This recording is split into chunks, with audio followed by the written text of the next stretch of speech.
Kameda, a male student, was seen lowering his head when his teacher asked him sharply about his career goals after he wrote horned beetle on his career survey. The teacher couldn't understand why Kameda would choose horned beetles as his future aspiration. Kameda tried to explain that if he gave a horned beetle to children, it would make them very happy. The teacher then concluded that maybe Kameda wanted to be someone who brings happiness to others. Kameda agreed, but admitted he hadn't found a more specific goal yet. The teacher then suggested that Kameda become a manga artist. She said he could create a manga about horned beetles. According to the teacher, boys like kabuto beetles, and the female character could be a honeybee captured by the antagonist, a grasshopper. So in the story, the horned beetle would be the hero who saves the heroine, the bee. The teacher continued to share more of her imaginative story while Kameda listened, gazing out the window. Later, Kameda's friend, Nanasaki Ikuo, was worried about Kameda after hearing he was called in to discuss his career survey. Nanasaki assumed Kameda must have written something foolish. Kameda denied it. While drinking a canned drink that Nanasaki gave him, Kameda said that after talking with their teacher, he realized he needed to think more seriously about his future career. However, Kameda still had no clear idea of what he wanted to do after graduating from high school, whether to go to college or start working. Naturally, Nanasaki became concerned and urged Kameda to decide on his future soon. Suddenly, a group of students chatting loudly caught their attention. They were also discussing their recent career surveys. Among them was Araki, a student with a guaranteed future, as he planned to take over his family's business. This made Kameda feel envious. Nanasaki reminded Kameda to focus on studying for their final exams. In class, a girl named Tsuneki was sitting on a desk. She and her friends were also talking about their future plans. Not long after, Kameda entered the classroom and walked towards Tsuneki. Tsuneki stretched her arms above her head, and she almost accidentally hit Kameda, who was standing behind her. Surprised, Tsuneki turned around and saw Kameda. Kameda said he wanted to sit down. It turned out that the desk Tsuneki was sitting on was Kameda's. Tsuneki apologized and moved away. She actually knew it was Kameda's desk, but she wanted to tease him. Kameda was shocked and blushed. Tsuneki remarked that Kameda's expression was too honest. Kameda could only sigh as he waited for them to leave. As he looked at his desk, Kameda noticed the faint warmth left from Tsuneki's sitting slowly disappearing. He stared at it intently. When he looked up, he realized another girl was watching him with a disdainful expression, as if she knew what he had just done. Naturally, Kameda was startled and quickly turned his face away, pretending he knew nothing. That night at home, Kameda and his older sister Tomo were playing a board game. Tomo lost the game and thought it was really strange. She stopped playing and got up, then asked Kameda how his final exams were going since their mom had scolded him during midterms for his poor grades. Kameda replied that he had started thinking about his future and for now, he wanted to try harder. Smiling, Tomo said she was ready to help Kameda if he needed it. The next day, Kameda was already in the cafeteria. He noticed how crowded it was and felt confused about where to sit. Then he saw Tsuneki using her VIP seat along with her friends. As Kameda was still deciding where to sit, Tsuneki suddenly waved at him. Tsuneki asked Kameda if it was true that he wanted to become a manga artist. One of Tsuneki's friends mentioned that Ms. Onagata, the teacher, had said Kameda would be perfect as a manga artist. Tsuneki then commented that Ms. Onagata was just guessing since Kameda had never drawn a manga before. Seeing that Tsuneki had been standing for a while, Yuki offered her a seat. After they finished their lunch, Tsuneki jokingly told Kameda that if he ever became a manga artist, his pen name should be Depraved Sensei. This was because Kameda had leered at the seat Tsuneki had just vacated. Kameda was shocked to realize that Tsuneki knew about it. He quickly turned his face away.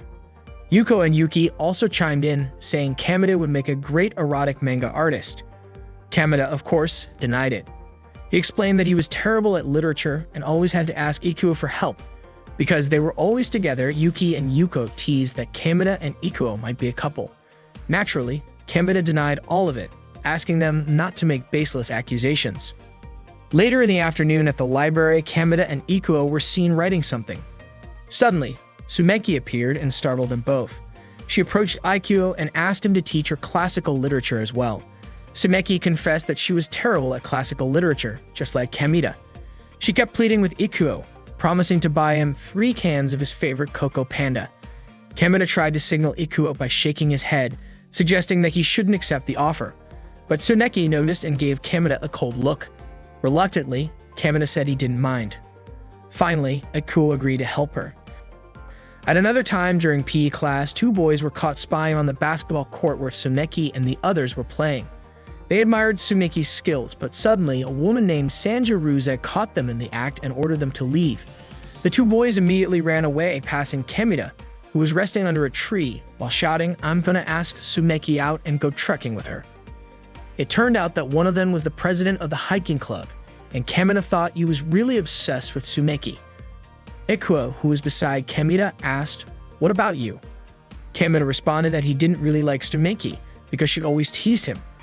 Ikuo remarked that it was better to be toyed with than hated because if Tsuneki ever hated Kemida, then all the girls in class would eventually become his enemies. Tsuneki was the center of attention in their class, and Kemida felt like he was a completely different species from her. Ikuo stood up and mentioned that he had once seen Tsuneki walking with an older man who had a beard but looked too young to be her father. Ikuo's brother had seen them and assumed they were dating. Kemida then wondered if Tsuneki preferred older men. Recently, Kemida had been studying diligently, both at school and at home. As the final exams approached, he and his friends took them seriously. When the results were announced, Kemida had a surprisingly high rank, making his friends envious. Yukie, who saw the results, was especially annoyed because she ranked lower than Kemida. Just then, a childhood friend of Kemida named Kyuko approached him. She commented that Kemida had become quite popular among the girls. Kemida denied it, saying they were just talking about the exam results. Kyuko then asked Kemida to teach her next time before she walked away. Kemida smiled, saying he hadn't felt this accomplished in a long time, and thanked Ikuo for helping him study. Ikuo then mentioned that soon in the summer, there would be a summer course he planned to attend. He invited Kemida to join him. The course would involve 2 weeks of studying at a hotel in the mountains. Kemida was shocked at the thought of spending 2 weeks there and couldn't give Ikuo a definite answer. He said he just wanted to enjoy his time off for now. Later that afternoon, Kemida, Ikuo, and Araki were seen leaving an arcade. They were talking about someone they couldn't beat. Araki then mentioned that he would be going on a 3-day trip with some part-time workers during the summer. He said he actually wanted to stay home and take care of his rabbits, but the girls in the second-year class said they wouldn't go unless he joined. Ikuo then asked if that meant some of his classmates were going too. Araki tried to recall who would be joining the trip. He mentioned Yukie, Yuko, and Tsuneki. Hearing this, Ikuo and Kemida were surprised and exchanged glances. Kemida couldn't believe they were going on the trip. He wanted to ask Araki more about it, but Ikuo interrupted.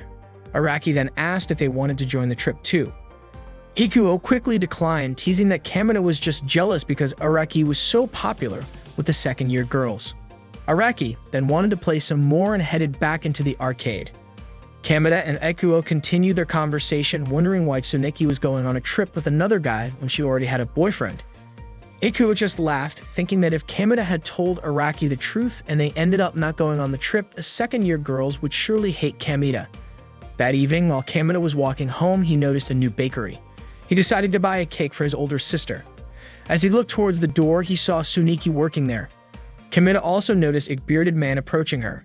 This might be the guy Ikuo talked about yesterday.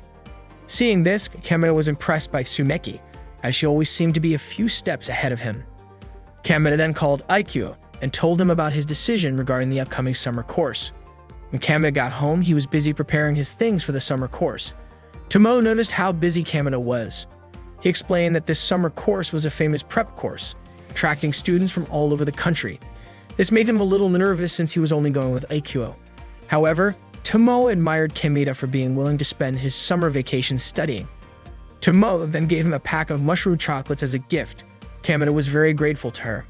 The next day, Kemida took a bus to the hotel where the summer course would be held.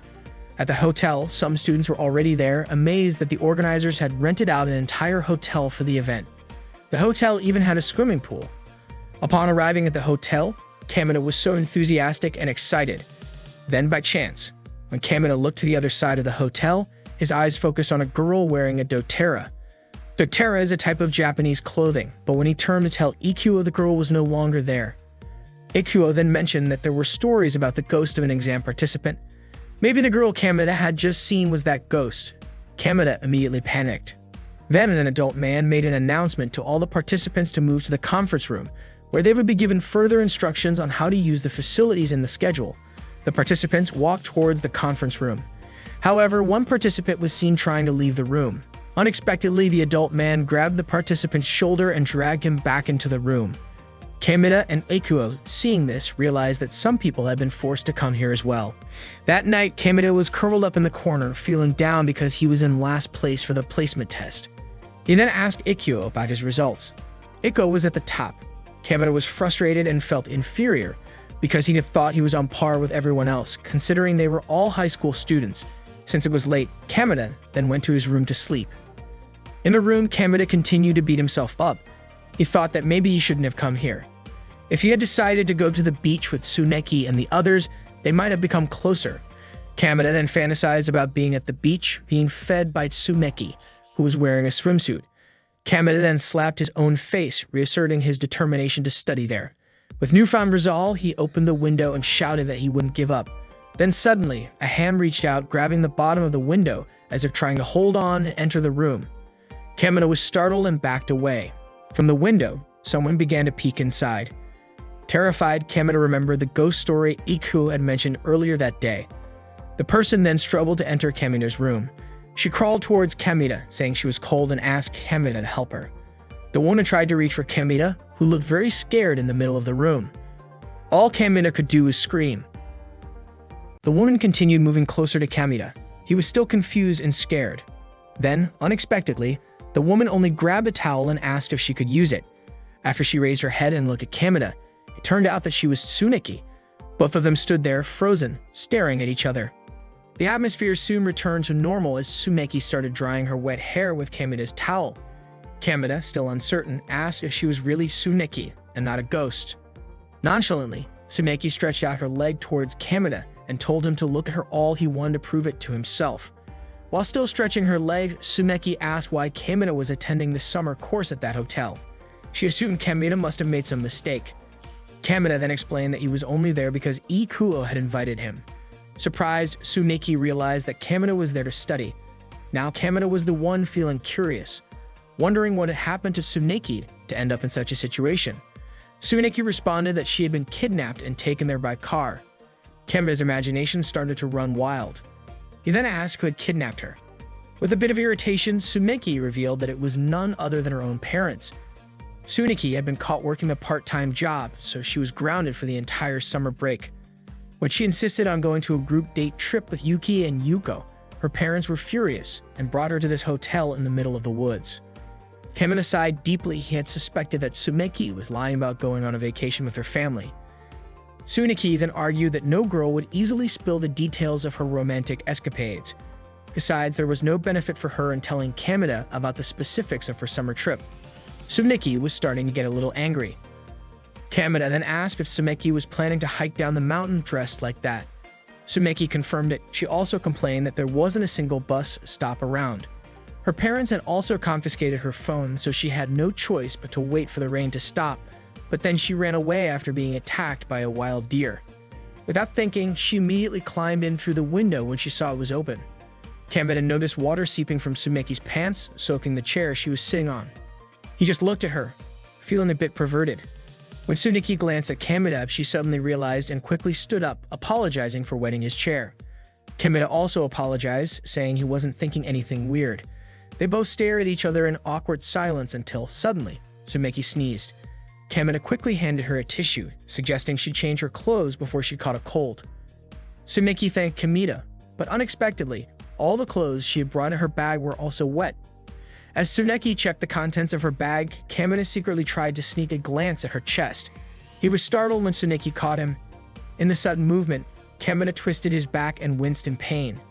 He realized it was karma. Since all of Tsuneki's clothes were wet, Kamita had the idea to borrow clothes from the other girls there. Tsuneki then reminded him that if it was late at night and a guy came asking to borrow a girl's clothes, the girl would undoubtedly be terrified. Kamita was left feeling confused. Tsuneki noticed a set of PD clothes piled on the table. She began using her hands to measure Kamita's body and her own, coming to the conclusion that their body sizes were almost the same. She then asked Kamita if she could borrow his PE clothes. Kamita felt awkward, knowing that his PE clothes were still sweaty. But without hesitation, Tsuneki sniffed the clothes and said they didn't smell that bad. Kamita's face turned red. It was the first time a girl had ever sniffed his clothes. He reluctantly allowed Tsuneki to take the clothes. Sumeki thanked Kameda and walked out of his room carrying his PE clothes.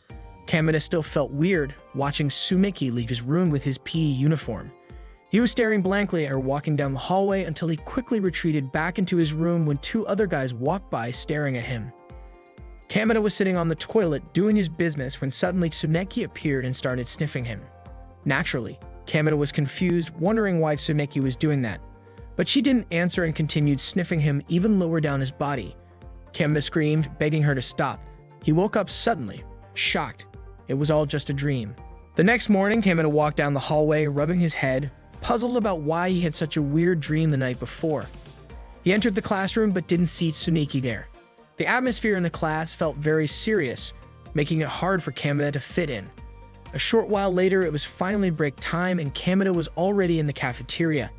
He had finished eating and told Ikuo that he hadn't slept well last night, explaining what happened. Ikuo was shocked, surprised to hear that Tsuneki had also come to that place. But Kameda was confused to learn that Tsuneki wasn't in Ikuo's class either. Not long after, Tsuneki appeared near them and greeted them. They sat together, joined by another girl named Miko, who had been with Tsuneki in the Save Our Scores class. Apparently, it was just the two of them in that class. Kameda was surprised as he had never heard of a class like that. Tsuneki confidently said it was an exclusive class just for the two of them. Miko explained that she and Tsuneki had been labeled as problematic students and were locked away after yesterday's test. Tsuneki was grateful that Miko was in the class with her. Otherwise, she would have been alone with that old guy with the bamboo sword. Ikuo understood that Tsuneki was talking about the instructor. He also commented that the instructor had quite a distinctive style. Mako chimed in, suggesting that maybe the instructor was a kind-hearted teacher. Tsuneki looked upset as she had been punished with cleaning the women's restroom after being caught trying to escape from the hotel. She then asked Kameda if she could borrow his PE clothes until she finished cleaning the restroom. Kameda's face turned red, surprised that his clothes would be used by Tsuneki to clean the women's restroom. Ikuo found it strange that Kameda's face looked oddly happy. Mako then suggested to Tsuneki that she wash the clothes in a coin laundry. Tsuneki had no idea there was a coin laundry there and immediately started planning another escape attempt once her clothes dried. Tsuneki then asked Kameda to hold out his hand. He did, and Tsuneki handed him 3 pieces of candy. She had noticed him yawning earlier and gave him the candy to help him stay awake during class. Kameda was touched and thanked her. He had been feeling frustrated about his low test scores the day before, but after that moment, he felt motivated to keep pushing until the end. Kameda thought to himself that when the second semester started, he might not be able to have these kinds of conversations with Tsuneki anymore. Later in the Save Our Scores class, Tsuneki and Mako were seen working on problems at the chalkboard under the strict supervision of their grumpy instructor. They studied in the classroom until dusk, after which Tsuneki cleaned the women's restroom by herself. She even got scolded by the instructor for trying to escape earlier. Afterwards, Tsuneki met up with Mako. Seeing how exhausted Tsuneki looked, Mako suggested they take a bath and head to bed early. Tsuneki agreed, but before that, she asked Mako to help her learn how to use the coin laundry. Tsuneki admitted that she had never washed her own clothes at home, as her mom had always done it for her. This was her first time doing laundry on her own, and she thanked Mako for helping her. Mako, on the other hand, felt a bit jealous of Tsuneki, saying that one day she also wanted to do laundry for her boyfriend. Mako had heard rumors that Kameda and Tsuneki were dating. There was also another rumor circulating among the participants that Tsuneki was a slut who walked around in her boyfriend's PE clothes. Hearing that, Tsuneki jokingly pretended that she really was dating Kameda and said he had some weird tastes. She even added that Kameda had been pretty brutal with her the night before.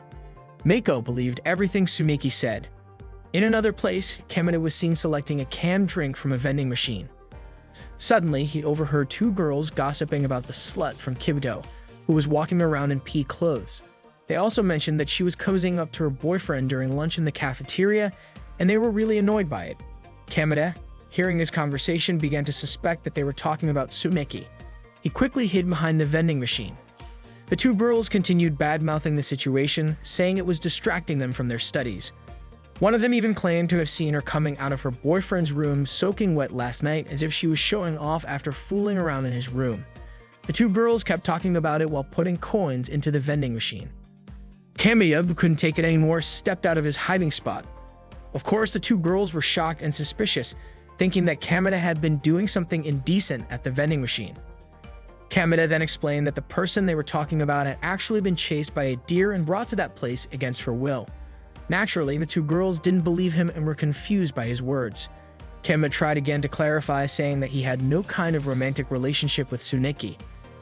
He had only lent her his PE clothes because she didn't have any spare clothes. Suddenly, Tsuneki appeared in front of them. Still acting strange, she pretended to be a slut and Kameda's girlfriend. With an overly sweet tone, Tsuneki handed back the PE clothes she had borrowed from Kameda. Meiko explained that Tsuneki had washed the clothes for the first time, just for Kameda. Tsuneki continued acting weird, making Kameda wonder if she had hit her head while cleaning the restroom. Tsuneki then said that she had cleaned every drop of Kameda's mess from the PE clothes. Seeing this, the two girls became even more suspicious, assuming that Kameda and Tsuneki had done something inappropriate the night before. Kameda tried to explain the truth and clarify what had really happened, but the girls still didn't believe him and walked away. However, they had forgotten the drinks they ordered from the vending machine. Kameda grabbed them and handed the drinks back to the girls, who became embarrassed and thanked him. Once the girls were out of sight, Kameda approached Tsuneki and asked what had just happened. Tsuneki replied that nothing had happened to her. Kameda then explained that he had tried to clear up the misunderstanding the two girls were talking about. Hearing Kameda's explanation, Meiko finally understood that Tsuneki had just been acting and wasn't really like the rumors had said. Suddenly, Tsuneki grabbed Kameda's hand and told Meiko they'd see each other later. She pulled Kameda along until they reached a room. Tsuneki then handed over the PE clothes she had borrowed. As Kameda took them, he noticed they were still warm, as if they had just been taken off Tsuneki's body. He thanked her for washing them. Kameda also felt confused as to why they had to hide in that room. Tsuneki explained that she didn't want any more strange rumors to spread. Kameda mentioned the rumor about them doing inappropriate things in a room together, which made Tsuneki furious. She said everyone was probably just stressed from too much studying. Tsuneki apologized, admitting she might have gone too far in playing with Meiko's misunderstanding, causing Kameda to end up in trouble because of her. Kameda then asked if it was true that Tsuneki had just washed clothes for the first time. Tsuneki confirmed it. Kameda continued, asking if Tsuneki rarely did housework. Tsuneki said that sometimes she made midnight snacks. Kameda then shared that his older sister occasionally made midnight snacks for him too. Tsuneki said she was pretty confident in her cooking skills. Kameda just smiled at this, which made Tsuneki mad. She wanted to prove her skills. Tsuneki decided to make a midnight snack for Kameda that very night. She would try to make it with whatever ingredients were available. And since there was an apron, she asked to borrow Kameda's PE clothes again. She said it would be dangerous if hot oil splattered on the clothes she was currently wearing. Blushing, Kameda said he'd like to invite Ikuo as well. Tsuneki then left. Kameda found Tsuneki's behavior strange, especially since she seemed so down yesterday. Maybe, no matter the situation, Tsuneki could always enjoy herself. Later that night, Meiko and Tsuneki were in the kitchen preparing food. Meiko mentioned that secretly making a midnight snack was making her heart race. Tsuneki successfully cooked the meal and served it at the dining table. Kameda and the others were ready to eat. Tsuneki proudly said she had made a Spanish omelette, something she learned at work. Luckily, Meiko had a good relationship with the cafeteria lady, so when Meiko asked for permission to make the snack, she was more than happy to oblige. For Kameda, this was the first time he had eaten food made by a girl. Naturally, he felt thrilled, especially since the girl was Tsuneki. Kameda thought that ever since yesterday, unexpected things just kept happening. Everyone there enjoyed the food Tsuneki had prepared. Meiko, Kameda, and Ikuo all praised the meal, saying it was delicious. Tsuneki was happy and relieved to hear their compliments, as this was also her first time cooking for others. Kameda said he was impressed with Tsuneki, admitting he never expected her to have such a skill. This flattered Tsuneki. Meiko then teased that since Tsuneki had washed Kameda's clothes and cooked for him, it was like Kameda already had a wife. Kameda was, of course, shocked to hear this and began choking. But it didn't stop there. Tsuneki, with a mischievous smile, asked Kameda to marry her. This made Kameda choke even harder.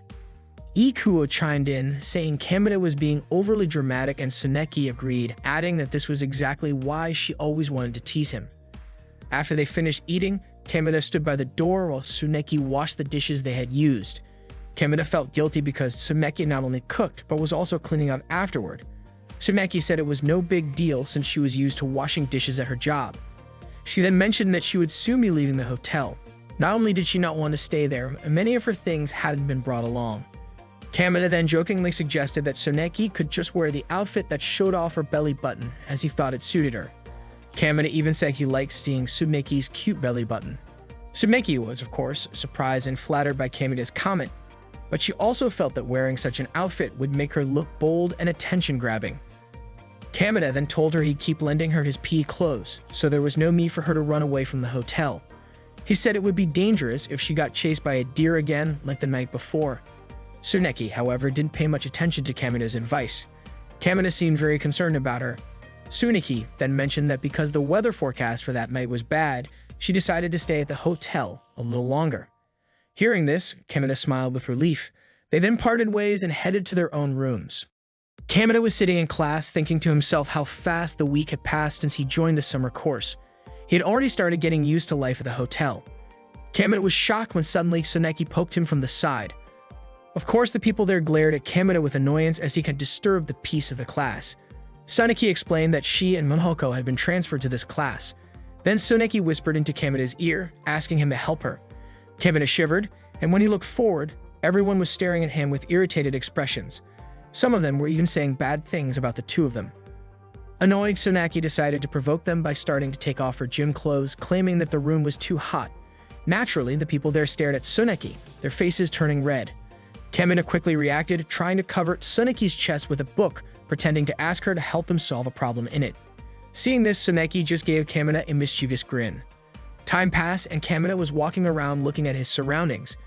He saw Tsuneki sitting on a bench near the empty swimming pool. Kamina walked up to her, noticing that she looked down. Tsuneki suddenly stomped her foot on the ground, angrily asking if Kamina's class had been like this from the start. Kamina nodded, saying that at first he also felt uncomfortable. With a sigh, Tsuneki said it was incredibly annoying in his class. Kamina suggested that maybe they were just jealous of Tsuneki. But perhaps, he added, everyone who came here only wanted to study hard for their goals. Tsuneki admitted that she felt out of place there, like she was the odd one out. Kamina thought aloud that while Tsuneki could act like she usually did, perhaps she was just too provocative for them to handle. Still, Kamina was confident that Tsuneki would fit in soon enough. And maybe, if they both didn't talk too much, it would help. Hearing this, Tsuneki turned her face away and said she wouldn't talk to Kamina again. Kamina just smiled awkwardly. Tsuneki then asked Kamina again why did he join the summer course. Maybe Kamina had a personal reason. Kamina seemed hesitant to answer. Tsuneki suggested they just head back to class, walking past Kamina, who looked confused. As time passed, Kamina was seen studying diligently in class, also noticing Tsumaki and Moko studying in the same room. Night came and Kamina continued working on problems in his room. Before long, he started to feel hungry. He quickly made himself some instant ramen. As he ate, Kamina remembered Tsuneki's question about why he came to the summer course. Deep down, Kamina couldn't admit that his reason was because Tsuneki had become his motivation to change. Kamina was startled by a loud noise coming from his door. Nervously, he opened it, and to his surprise, Tsuneki was standing there. Naturally, Kamina scolded her, saying she should knock like a normal person. Tsuneki pretended to be a cat, saying she was bored and that's why she came to Kamina's room. Kamina was confused since Tsuneki had said earlier that she wouldn't talk to him anymore. Tsuneki explained that she didn't have a phone at the moment, so she was feeling really bored. As she slipped into the room, she mentioned that if she didn't talk to someone now, she wouldn't be able to shake off the stress from earlier. Once inside Kamina's room, Tsuneki's eyes locked onto a bowl of ramen. Kamina explained that he had just been taking a break eating some ramen. When Tsuneki saw the packaging, it was Oden ramen, and she asked if it was good. Kamina nodded. Tsuneki then said she wanted to try it. Kamina told her it was the only ramen he had left. Tsuneki teased Kamina, saying that's probably why he didn't have a girlfriend, because he should always have extra of everything. Kamina apologized and with a playful idea in mind said that if Tsuneki really wanted to try the ramen, she could drink the leftover broth from what he had already eaten. Kamina thought to himself that there was no way Tsuneki would do that. To his surprise, Tsuneki took the bowl from his hands and drank the leftover broth. Kamina was stunned, staring at her in disbelief.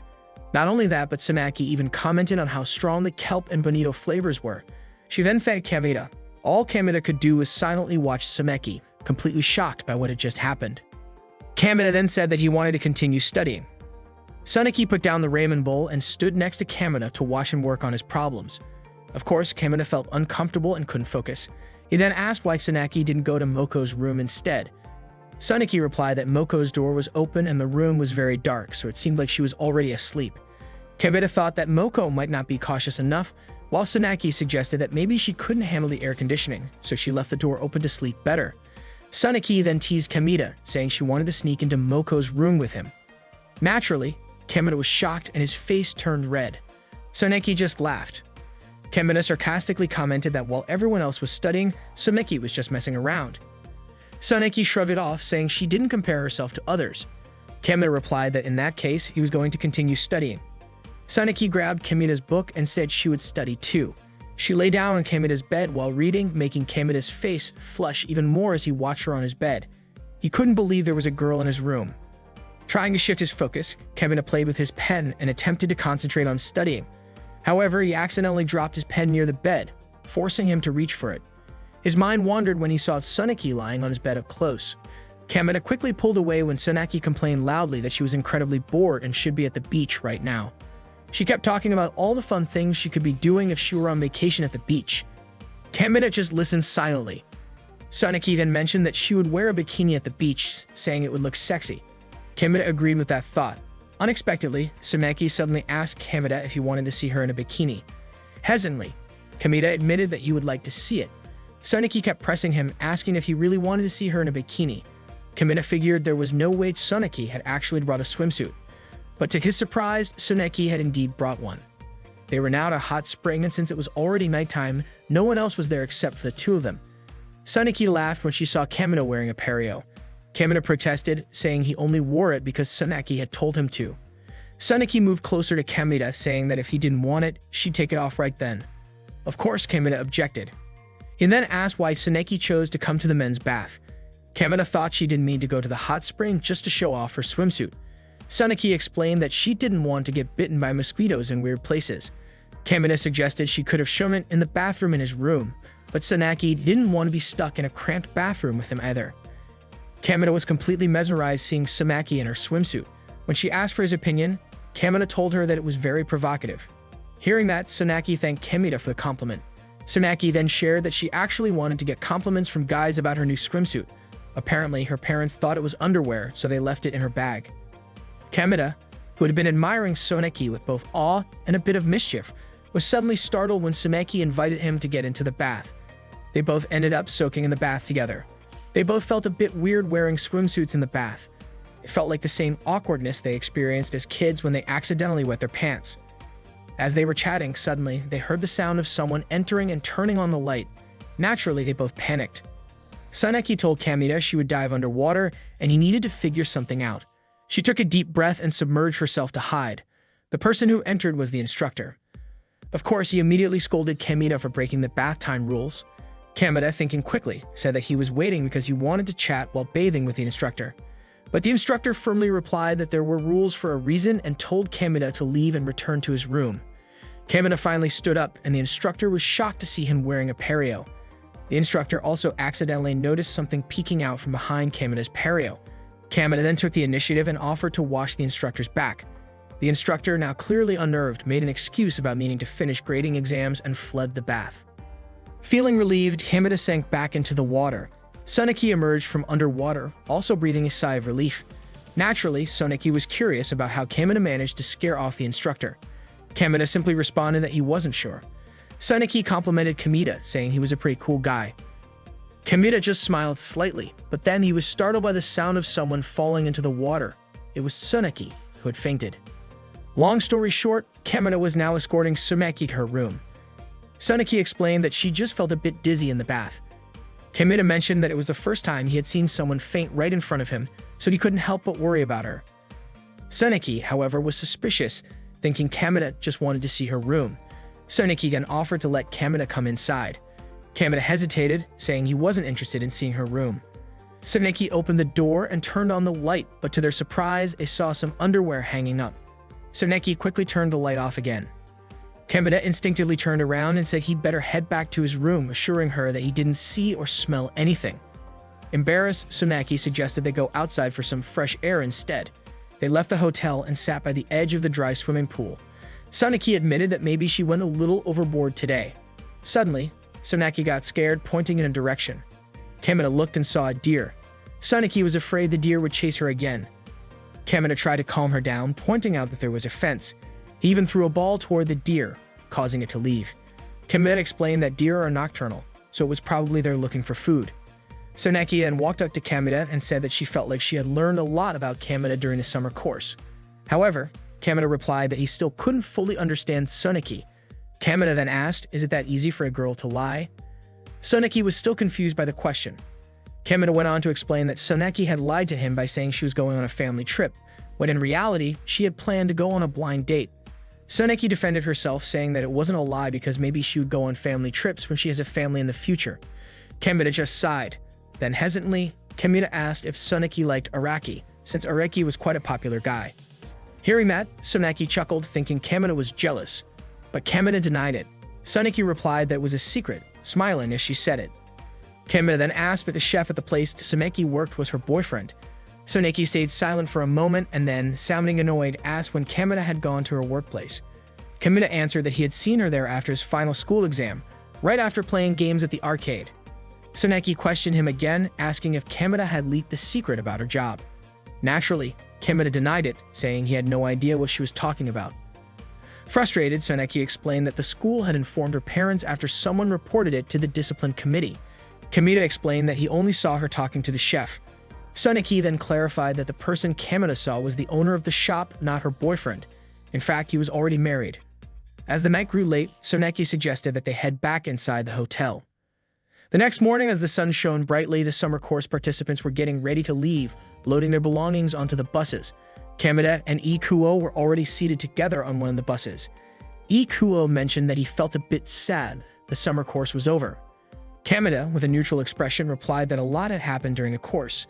Since that night, Suneki hadn't spoken to him again. Kamina thought that maybe Suneki still suspected him. Ikuo suddenly blurted out that he had forgotten to say goodbye to Moko. He hadn't seen her board the bus or any other bus for that matter. Kamina was confident that Moko must have gotten on one of the other buses.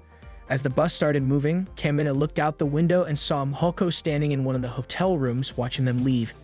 Ikuo didn't see her and didn't believe it was Moko. The bus continued to drive away.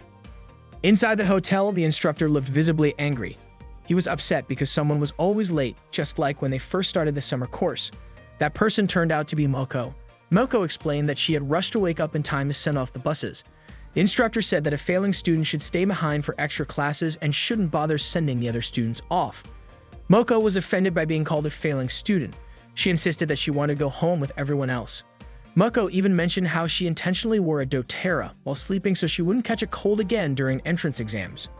The instructor sternly reminded her that the night air was unhealthy, so she should close the door while sleeping. He added that if Moko didn't pass again this time, his reputation would suffer even more. Moko was furious and said that last year she felt sorry for the instructor because people played tricks on him. That's why she brought him a kendo sword and those sunglasses to use. The instructor didn't expect Moko to say that, and he apologized. He then commented that recently there had been a lot of strange students in high school, which was scary. In fact, just a few days ago at the bathhouse, he was almost ambushed. There was a male student waiting for him when he went to the bathhouse. Moko was surprised and shocked to hear that. Later that afternoon, Suneki went to the shop where she worked. The shop owner mentioned that he thought Suneki had quit her job after her parents came by a few days earlier. Suneki apologized, explaining that she had been caught working without her parents' permission, which made them angry.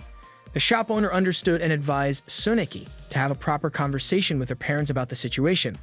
Suneki then said she wanted to tell the shop owner something. The owner happily agreed and Suneki smiled. Later that night, in her room, Suneki was on the phone with her friend. She said she felt like she was imprisoned at a remote mountain hotel for a summer course. It turned out she was talking to Yukia. Yukia remarked that what Suneki was going through sounded like something from a TV show. Yukia then asked if there was someone there that Suneki liked, since Suneki was popular wherever she went. Suneki denied it, saying it wasn't fun there because everyone just wanted to study, making the atmosphere gloomy.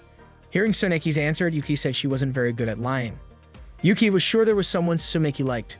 Frustrated, Suneki replied that the only person there was some old guy with a kendo sword. Yuki then joked that it would have been more fun if she had come to the beach too. They ended the call and Suneki looked at her phone screen, surprised by the many missed calls she had. She was even more shocked when she noticed something else.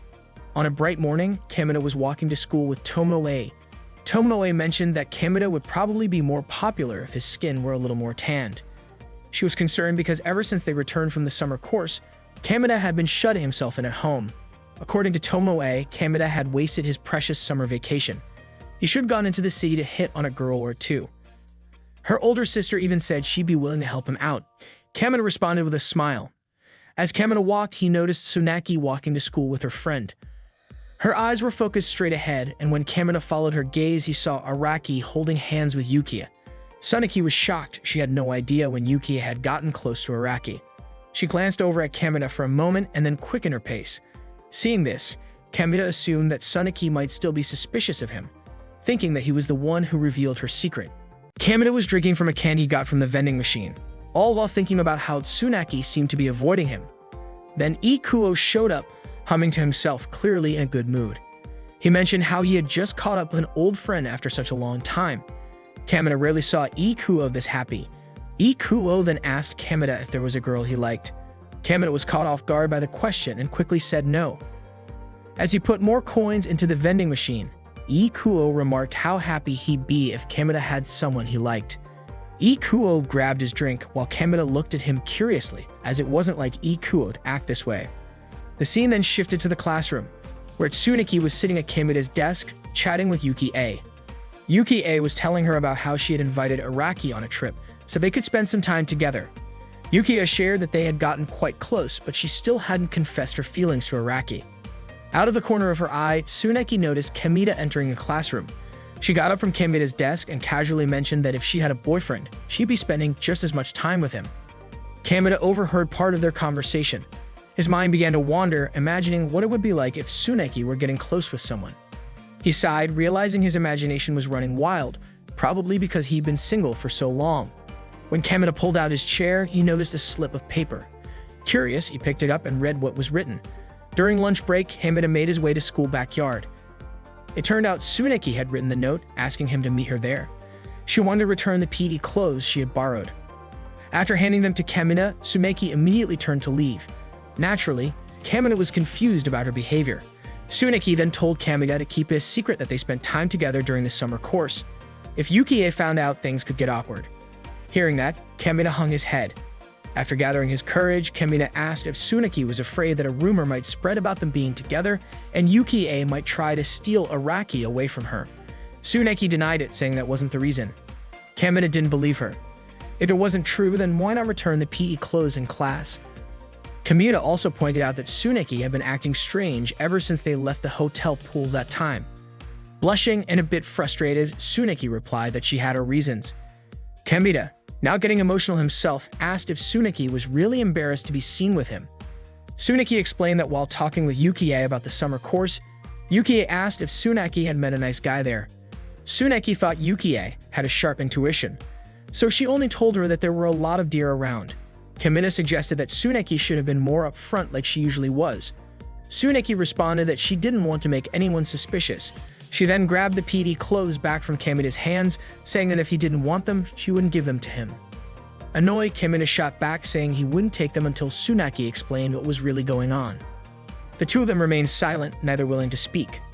In the midst of the quiet, someone suddenly apologized for interrupting them during what looked like a breakup. Instantly, both Tsunaki and Kameda exclaimed that they weren't breaking up. The person, who turned out to be a girl, was startled and apologized again. Kameda then also apologized for snapping at her. It turned out Kameda knew the girl. She was Kyuko's friend, Kameda's childhood friend. The girl introduced herself as Kamazaki Makoto, a member of the first-year discipline committee. She explained that she was on patrol because recently, many couples have been engaging in inappropriate behavior around the school grounds, especially school backyard and near the storage shed, which have become popular spots for couples.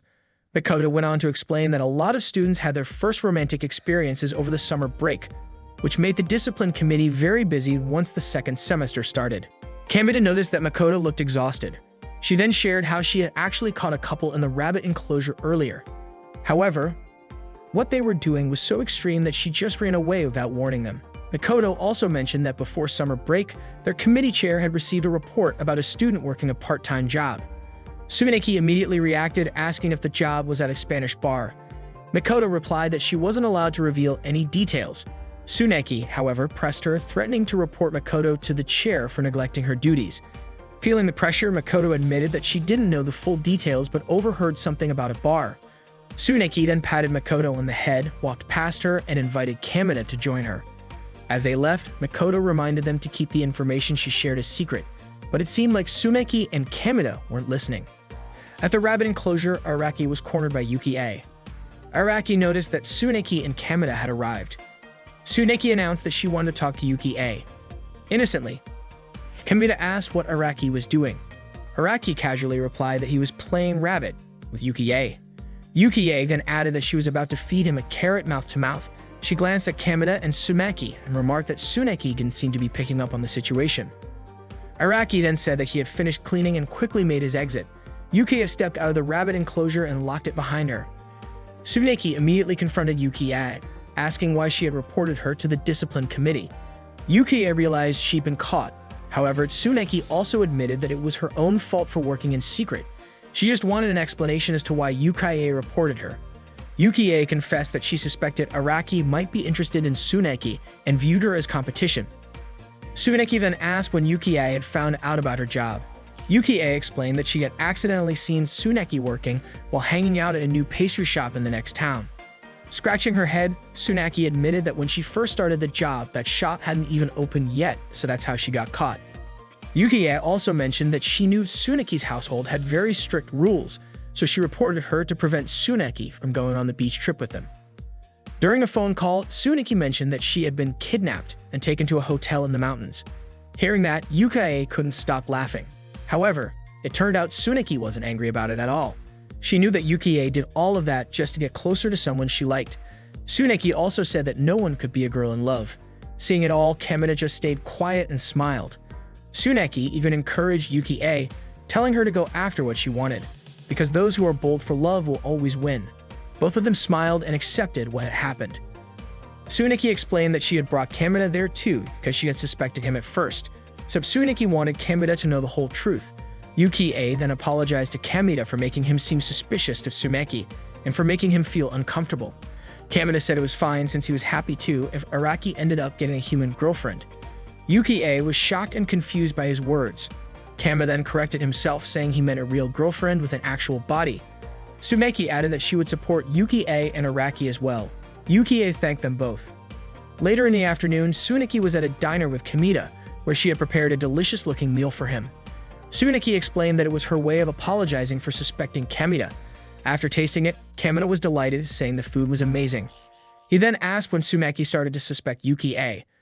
Tsuneki answered that she became suspicious because of Yuki-e's phone. Yuki-e was the only one who didn't call her. Tsuneki had canceled their plans on the day of the event, but Yuki-e didn't reach out, which meant she already knew that Tsuneki wouldn't be there. Plus, Yuki-e had sharp instincts, so if Tsuneki suddenly got close to Kamina, she would definitely figure out they were together during the summer course. Kamina felt relieved, realizing that's why Tsuneki had been distant with him. Kamina also said that Tsuneki was really kind for not wanting to involve him in the situation.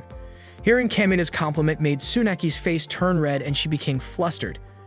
Tsuneki then mentioned how her friends had gone to the beach and came back all grown up. It seemed like Tsuneki was the only one who got left behind. Tsuneki handed back the sports uniform she had borrowed, mentioning that a lot had happened during the summer course. Kamina then reached out his hand and held Tsuneki's. He suggested that they should go to the beach together now. He said that they could grow up too.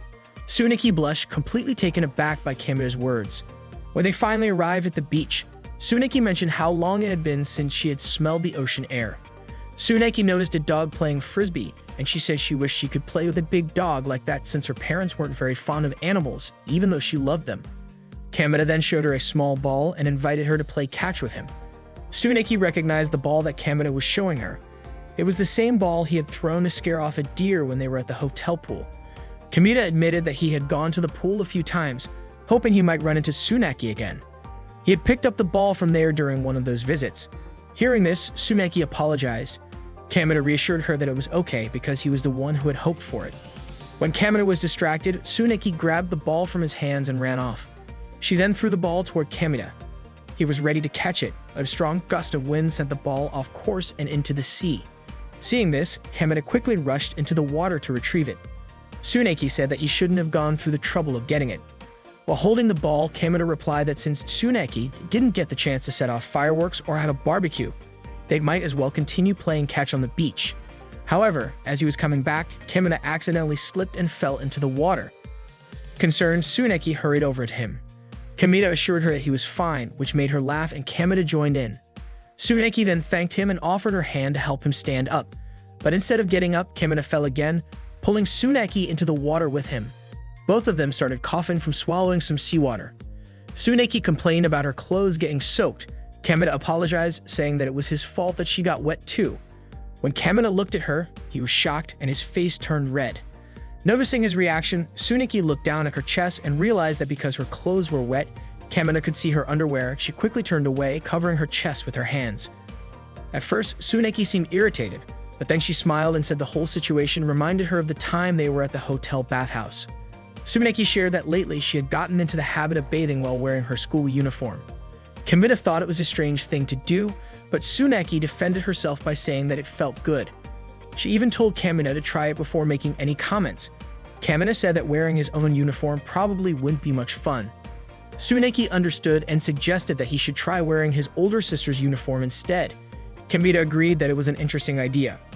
Tsuneki teased Kamina, saying that he would really bask in depravity if he took a bath in his sister's uniform. Kamina's face immediately showed a perverted expression as he imagined it. Tsuneki quickly told him not to take it too seriously, explaining that she was only joking. Kamina, realizing it was just a joke, turned to look at her. Reflexively, Tsuneki covered her chest with her hands and called Kamina a pervert. Slightly annoyed, Kamina shot back, saying that Tsuneki was the real pervert.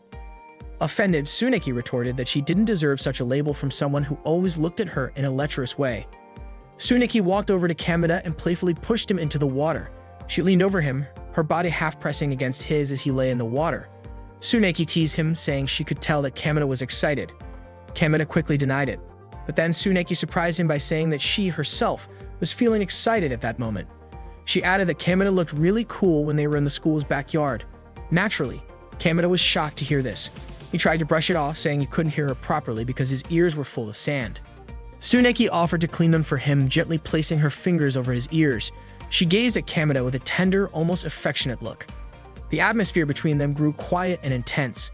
With a soft smile, Tsuneki called him Beka, idiot, and slowly leaned her face toward his. They shared a kiss in the water. Kamina was still confused about what had just happened, his mouth and ears now sealed. The two stayed like that, locked in the moment for a while. The night finally came, and as Kamina stood leaning against a small hut by the beach, he touched his lips, still thinking about what had just happened. He decided it was time to confess his feelings. Tsuneki came out of the hut, stretching her arms.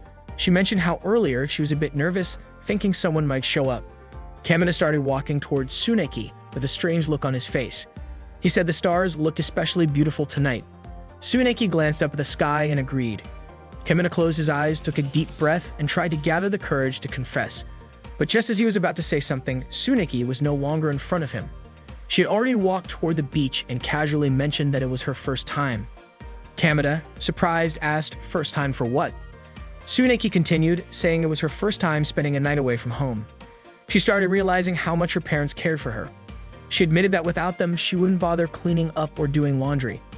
It was also the first time someone had eaten a meal she cooked. She confessed that she wasn't confident in her cooking skills, but when she saw Kamina eating her food so enthusiastically, it made her really happy. This gave her the motivation to improve her cooking skills and become more confident. Tsuneki expressed her desire to become a self-reliant woman with her own career. She asked the owner of a restaurant to refer her to a place where she could learn to cook while living there. Kamina asked if this meant she wasn't going to college. Tsuneki confirmed it, saying it was thanks to Kamina that she made up her mind. However, she added that the place was far away, so she wouldn't be able to see Kamina after graduation.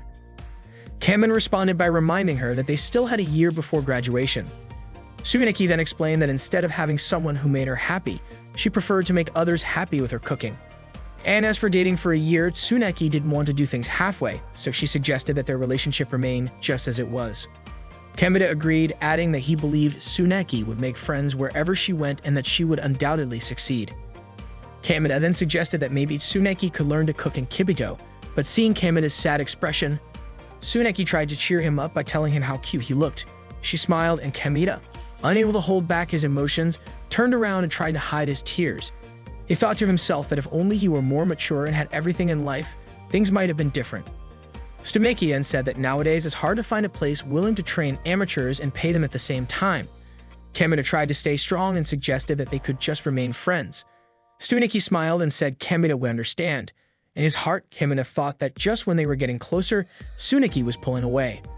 And to think she had once said, "Those who are bold for love will win." Kamina realized how realistic women could be when it came to the real world. Suddenly, Tsuneki grabbed Kamina's hand, spun him around, and kissed him. Kamina was, of course, shocked, and he thought he heard Tsuneki whisper that she would do her best. The scene then shifted to the rabbit pen. Yuki-A was angry because she had to play the role of a baby. She protested, saying she didn't want to keep playing house with the rabbits like that. Yuki-A ran off, leaving the pen behind where Araki remained inside. Holding a brown rabbit, Araki spoke softly to the rabbit, saying it was the only one who could play the role of the mother. In the classroom, Kamina was sitting alone, lost in thought. In his mind, he said to himself that after breaking up with Araki, Yuki-A quickly made up with Tsuneki. Kamina wasn't sure if Araki's fetish had been exposed or not. He had exchanged email addresses with Tsuneki, but he hadn't received a single message from her. At another time, Ikuo was chatting with Kamina while he was studying. Ikuo was impressed because Kamina had also scored high on the second midterm exams. Ikuo seemed confused by Kamina's slightly strange behavior. While working on a math problem, Kamina silently admitted that he hadn't confessed his feelings to Tsuneki that night. Even though Kamina had gotten closer to her during the summer course, the more he approached her, the more Tsuneki seemed to pull away. Now Kamina had also decided on his future career. Then 5 summers later, Kamina was seen washing dishes in a restaurant. The restaurant owner spoke with Kamina, mentioning that he had heard Kamina received an offer from the food industry in the city. According to the restaurant owner, Kamina was one step closer to becoming a registered dietitian nutritionist. Kamina smiled and replied that the road was still long. He promised to let the owner know when he became a full-fledged professional. The restaurant owner then asked if Kamina knew anyone in the restaurant business. Kamina nodded, saying he had a secret reason for wanting to become a registered dietitian nutritionist. The restaurant owner then mentioned that he was going to have a baby soon. Kamina was happy to hear the news and congratulated the owner.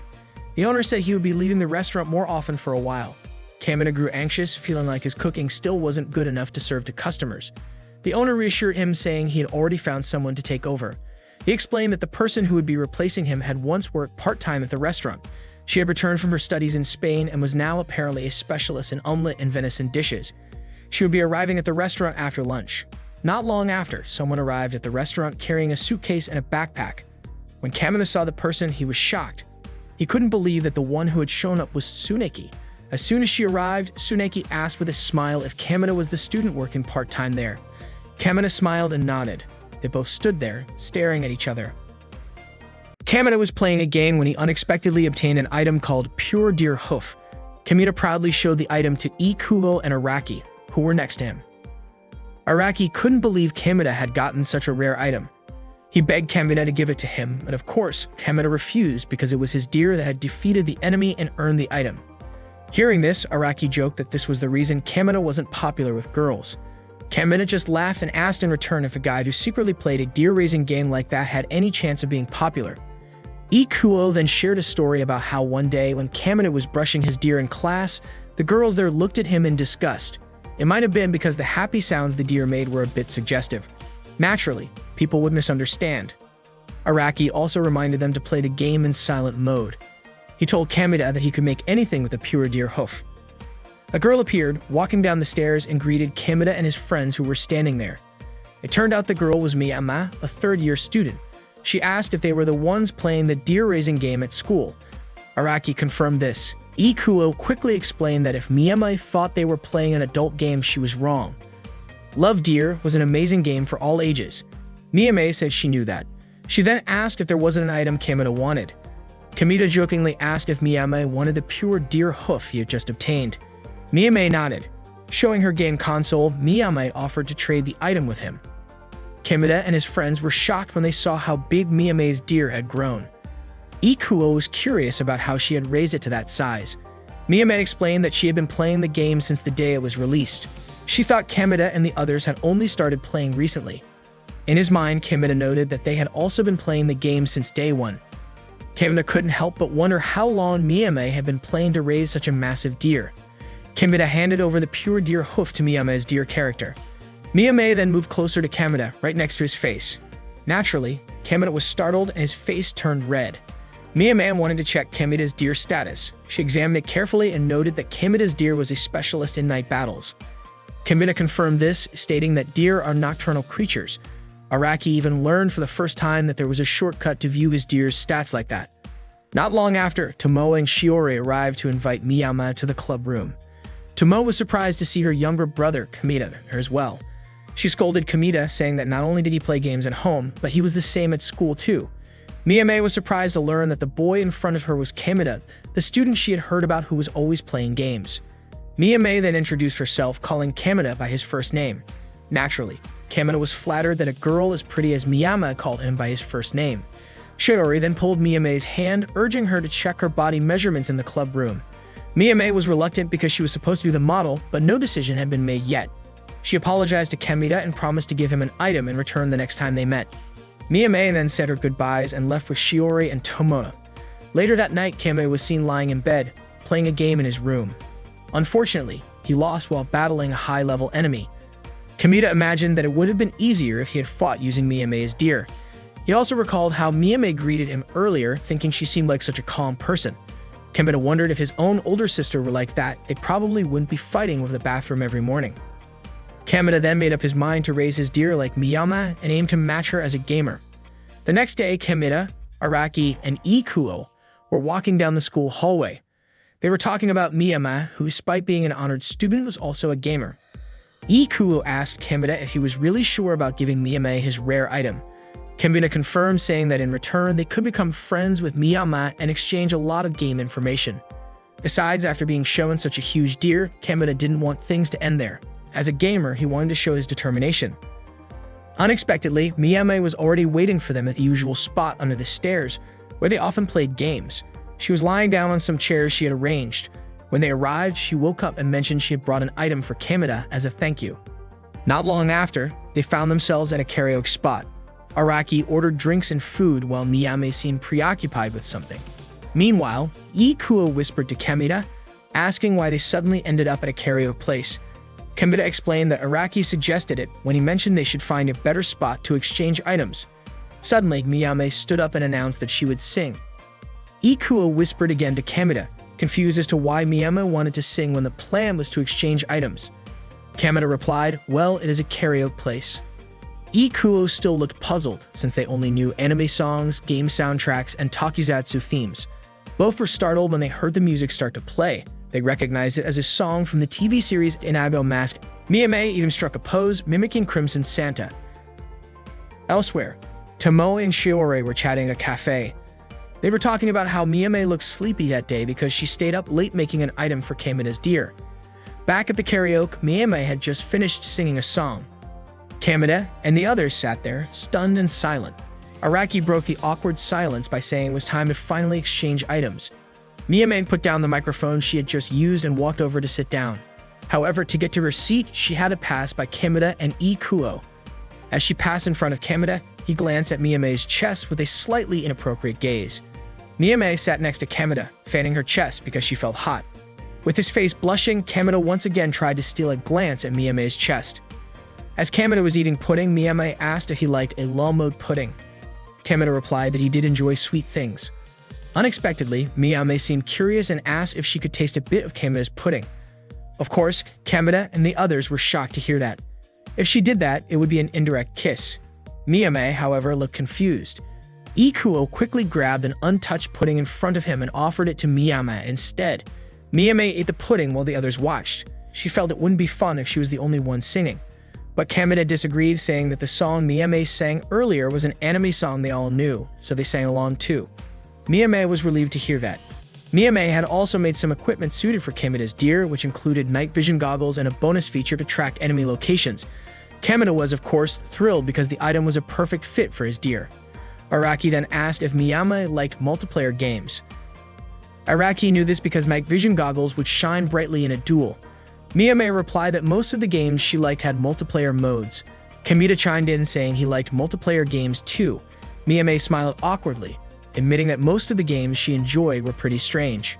Araki then came up with the idea for them all to play Miryusa, a game that was about to be released. Ikuo knew it was the latest sequel of a popular game. Kameda also encouraged Miyame to play it with them.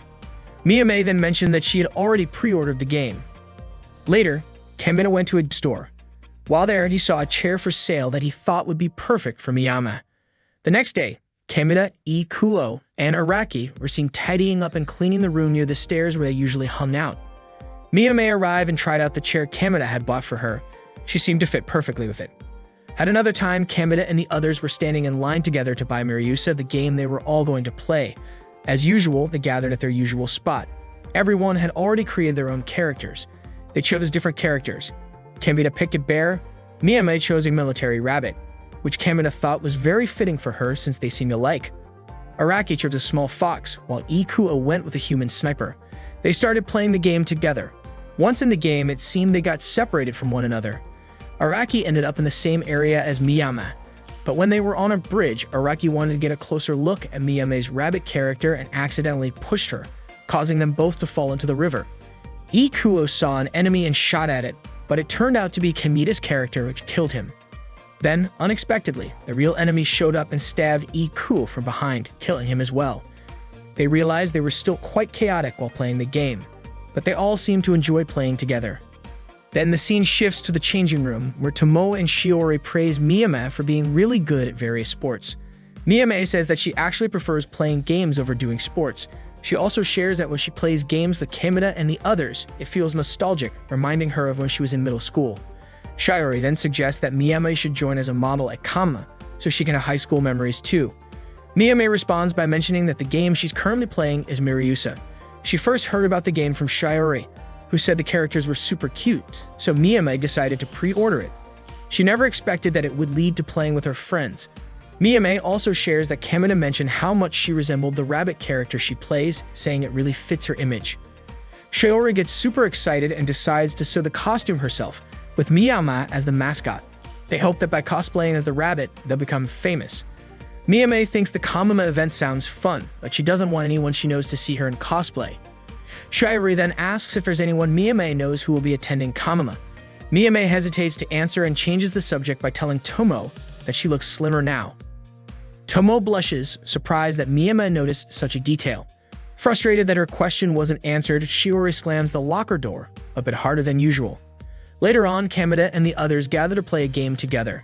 They manage to defeat one of the game's bosses, the giant snake. As the one who landed the final blow, Ikuo feels really happy. A chest appears, and inside is an item called the Bunny Ring, which increases critical hit and evade rates by 30% each. Kameda thinks it's a great item for a tank character. Ikuo offers the item to Miyama, saying it would be more effective if her character used it. Miyame is very grateful and promises to be more useful to the team. However, Kameda seems a little disappointed. Miyama suspects that Kameda actually wanted the item as well, but with a smile, Kameda denies it. Miyama then pulls out a bunny-shaped keychain that she made herself and hands it to Kameda. Kameda quickly accepts it and promises to take good care of it. Araki, who also loves bunnies, feels a bit upset because he didn't get one. Kameda's imagination starts to run wild again as he imagines the keychain transforming into Miyama wearing a bunny costume. Ikuo reminds the group that there's a limited-time crane game to celebrate the release of Miryusa. They all get excited and decide to head to the game center after classes are over. Once school ends, they rush to the game center. Full of enthusiasm, Araki plays the crane game to try and win the bunny plush she wants. Araki gets frustrated after several attempts without success, but he refuses to give up. Miyame's eyes become focused on the Gusgle game. When Kameda asked about it, Miyame shares that it reminds her of when she was in middle school, playing it often with her friends. She didn't expect to find an arcade that still had that game. Kameda tells her that they still hold weekly PvP events there that many famous players come to play at night. Miyame then admits that she hasn't played competitive gaming in a long time. She used to play it too much during her third year of middle school and regretted it.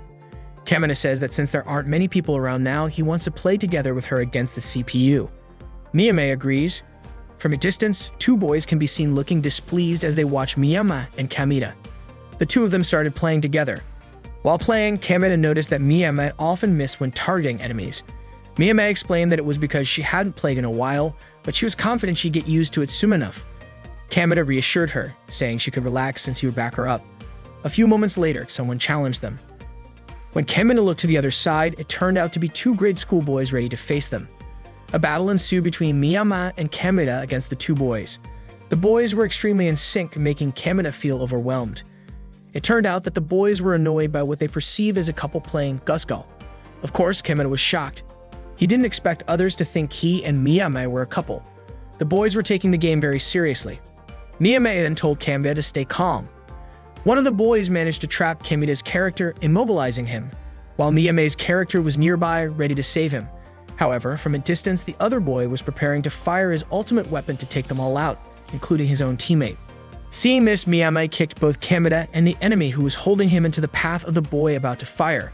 The collision left them stunned and confused. Seizing the moment, Miyame swiftly shot both of the boys' characters, defeating them. The two boys were frustrated by their loss. Kamina approached them and gave them the bunny keychain that Miyame had given him earlier, hoping to console them. They'd accepted it, though they were still upset, and said they would defeat Kamina and Miyame next time before walking away. Kamina then remarked to Miyame that he felt a little sorry for the grade school kids. Miyame responded that she had faced worse when she was their age. Kamina teased her, saying she was being a bit too harsh. If she kept that up, she got a hard time finding opponents. Miyame realized he might be right. Kamina also apologized for giving away the keychain Miyame had made. Smiling, Miyame told him not to worry about it. It was no big deal. Kamina praised Miyame's skills, especially her impressive headshots. Miyame blushed and admitted that whenever she pulled off a headshot, her heart raced. She smiled, feeling thrilled to have won a Gusgal game after so long, and said it was all thanks to Kamina. Miyame then asked Kamina to be her partner in Gusgal. Kamina was stunned. He hadn't expected her to say that. Just then, Araki and Ikuo arrived with happy expressions, carrying several prizes they had won from the crane game. Later at home, Miyame was relaxing, soaking in the bathtub. With a sparkle in her eyes, she reminisced about the Gusgal game she had played with Kamina earlier that day. In her bathroom, she also had a Gusgal robot action figure, which she seemed to cherish deeply. After a while, a man's voice called out to Miyame, asking her to finish up in the bathroom so he could take his turn. Reluctantly, Miyame ended her bath. Kamina and the others were facing a strong monster boss in the game. It seemed like Miyame knew the weakness and the way to defeat the monster boss.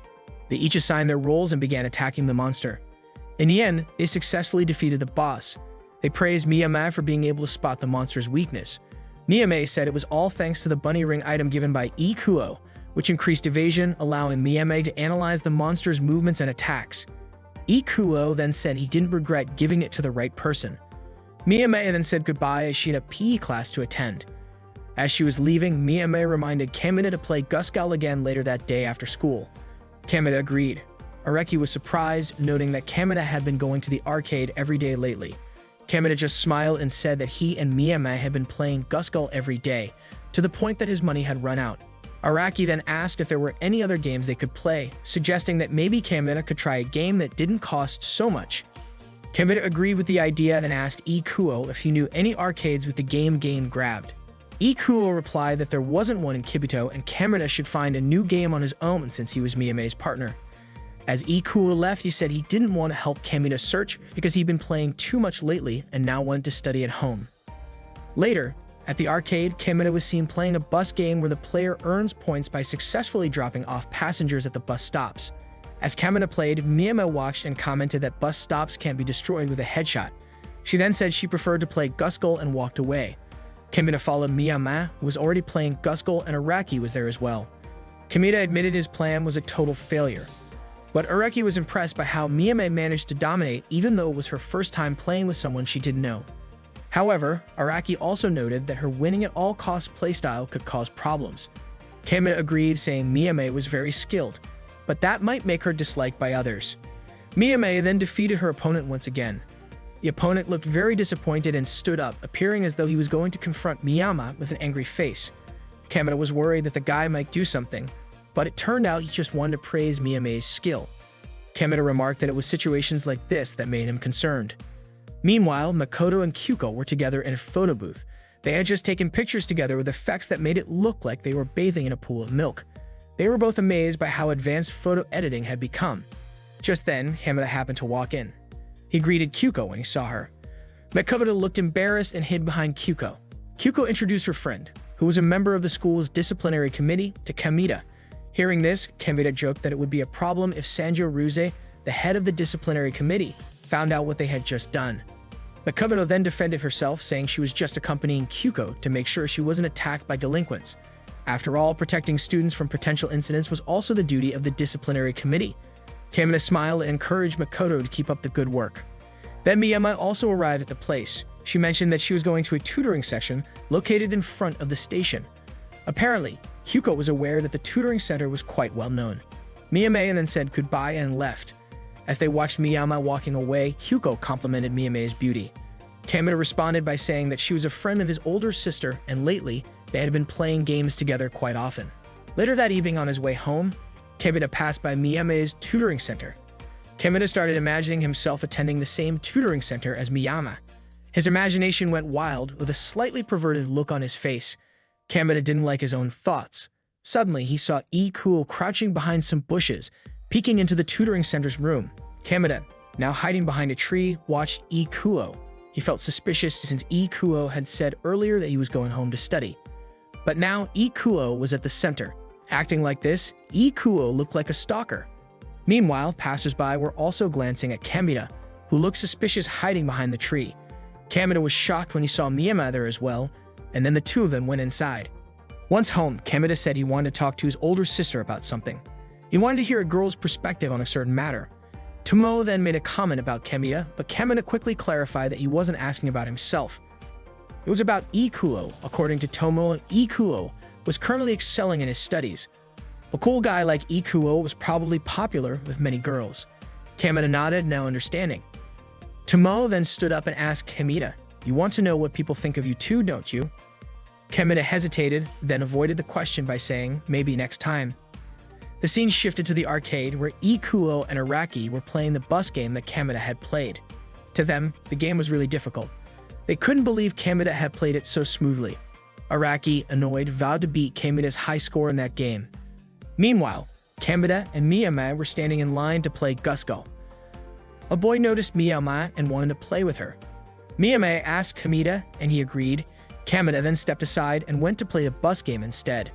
Kamina felt that on the weekends there were so many people around that it made it hard for him to get close to Miyama, especially since Miyama had become well known for being skilled at Gusko.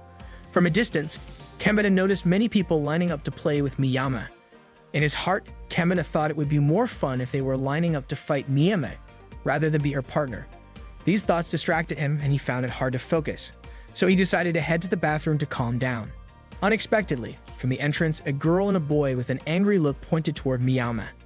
The girl and the boy approached Miyama and they glared at each other. Makoto, who had been busy taking pictures, was startled after hearing a commotion. Kamina, just leaving the bathroom, was also shocked when he saw Tsuneki and Miyama arguing. Kamina quickly tried to step in and break it up. Makoto came over too and told them not to raise their voices because it would disturb the other visitors. Tsuneki then asked Makoto if she managed to take some cute pictures. Innocently, Makoto nodded and explained that she had just taken a photo where she made a double peace sign in a milk tub. With an angry face, Tsuneki told Makoto to go home. Frightened, Makoto immediately ran toward the exit. Tsuneki then explained to Miyama that she came to that place to get revenge for Takeshi, the boy who came there with her. Tsuneki challenged Miyama to a Gusko duel. Miyama accepted the challenge, partnering up with Kamina, while Tsuneki teamed up with Takeshi. Kamina asked if Takeshi was Tsuneki's little brother, but Tsuneki didn't answer. However, Takeshi confidently said that if Kamina and Miyama could beat him, he would tell them. Tsuneki got annoyed and told Takeshi that it was supposed to be a secret. The game began and the crowd of spectators cheered.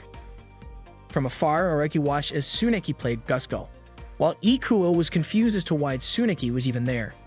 They continued battling in the Gusko game. Takeshi appeared to be using a speed-type Gusko. Miyame decided to keep her distance from him. Miyame shot at Tsuneki's Gusko, but her attack had no effect. Tsuneki managed to get close to Miyame's Gusko and kicked it. Luckily, Kamina pushed Tsuneki away and saved Miyama. While Tsuneki was distracted, Miyame closed in on her and from close range, she shot at her. Tsuneki appeared confident since her Gusko had a shield. Elsewhere, Makoto felt relieved after successfully escaping the arcade. She was very pleased with the photos she had taken earlier. In the picture, Makoto thought she looked like the main character from a picture book she had read when she was younger. Suddenly, someone commented that in the photo, Makoto looked like a character from The Princess and the Milk Factory. Makoto agreed, but to her shock, she realized the person standing next to her was Sanju Ruze, the head of the disciplinary committee. Naturally, Makoto was terrified. Back inside the arcade, Araki felt very satisfied after getting the highest score in the bus game he was playing. Then Ikuo mentioned that he saw a girl outside the arcade being scolded by the disciplinary committee. Araki glanced towards the exit and realized the one being scolded was Makoto Kamida's friend. Seeing this, Ikuo knew they needed to escape as well. Meanwhile, Tsuneki was stunned by her defeat. She still couldn't believe that Miyame's attack managed to hit her Guskull despite her shield. Tsuneki then realized that Miyame had used a close-quarters defense bug to penetrate her shield. Tsuneki noticed Kakishi's depressed expression and tried to encourage him. Miyame looked very pleased with her victory over Tsuneki, and Kamida was happy too. But suddenly, Kamida saw Araki panicking and giving him a signal to run. Kamida peeked outside and saw the head of the disciplinary committee standing there. He quickly grabbed Miyame's hand and pulled her to escape. Tsuneki was upset that they ran away right after beating her. However, when she saw the disciplinary committee head, she immediately bolted along with Takeshi. The four of them eventually managed to hide in a hallway. Tsuneki started blaming Takeshi for not being able to play Guskull well earlier. Takeshi, annoyed, refused to take the blame and then said there would be no raise for Tsuneki. Tsuneki got mad as well, reminding Takeshi that she told him to keep it a secret. Kamida assumed that Takeshi had hired Tsuneki, but Tsuneki denied it. She explained that the kid was the son of the store owner where she worked. Takeshi added that if Tsuneki had managed to beat Miyama, he could have asked for a raise for her. Miyame then said that Tsuneki should be embarrassed for arguing with a little kid, but Tsuneki responded by saying she didn't want to hear that from Miyama. Miyame became aware of her own behavior. Tsuneki then turned her back and walked away, telling Kamida to keep her part-time job a secret. Kamida agreed. Tsuneki also added, "Keep hanging out with Miyama, and infighting will be the least of your problems." Kamida was confused and didn't understand what Tsuneki meant by that. Standing next to Kamida, Miyama decided to leave the place. Kamida then offered Miyama a chance to rest for a bit nearby, and the two of them ended up at a cafe sitting together. Kamida asked what the relationship between Miyama and Tsuneki was. Miyame explained that Tsuneki was her junior back in middle school. They used to play arcade games together. Miyame also shared that they were friends back then. But before she could finish her sentence, a notification went off and Miyame decided to feed her deer in the game first. Awkwardly, Kamida apologized for asking something that wasn't really his business. Miyame reassured him, saying it was fine. In fact, thanks to Kamida, Miyama was now having more fun playing games than she did back in middle school. Kamida then commented that Muriusa and Love Deer were amazing games. Miyame agreed that they were fun but said what mattered more was who she played them with. Another notification popped up, showing a command on Miyame's game console to mate her deer with another player's deer to produce cute offspring. Kamida was shocked, not expecting a hidden feature like that. Miyame then asked Kamida if he wanted to mate his deer with hers. It just so happened that Kamida's deer was male and Miyame's deer was female. Kamida agreed to do it. A prompt appeared on Kamida's game console screen, and he had to press several icons as instructed. The success rate would determine how the deer offspring would grow. Kamida's face turned red, and he mentioned that the thought of making offspring with Miyama made him feel nervous. Miyame's face turned red too. Time passed, and Kamida felt tired after completing the mission. He hadn't realized that the task would take so long.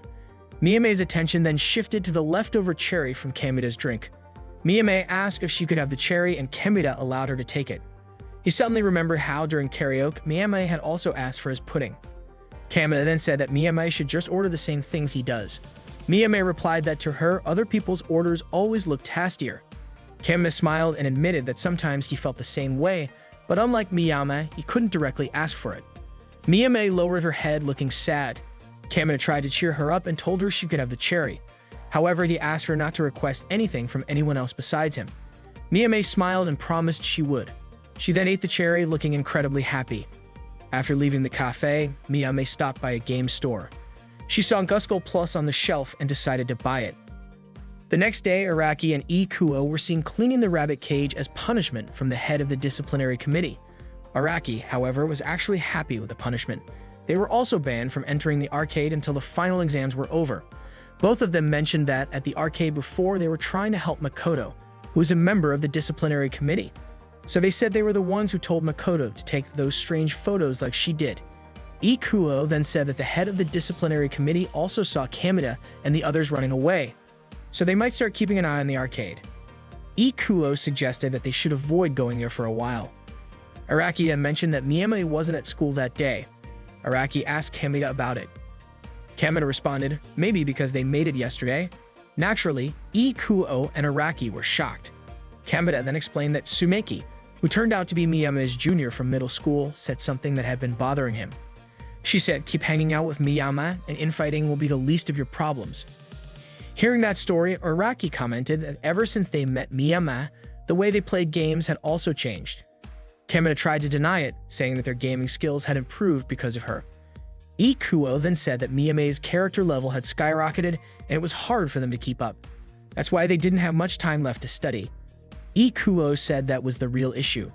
Kamina then mentioned that he had to set aside his lunch money just to play Gusgall 2. Araki then concluded that it was affecting their pride, grades, and money. Araki admitted that he missed the days when they could just casually play games. They all started to reflect on this.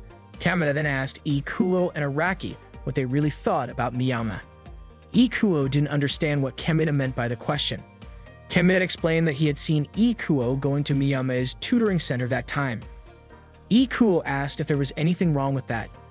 Ikuo also mentioned that he had seen Araki on a date with Miyama at the station. Of course, Kamina was very shocked to hear that.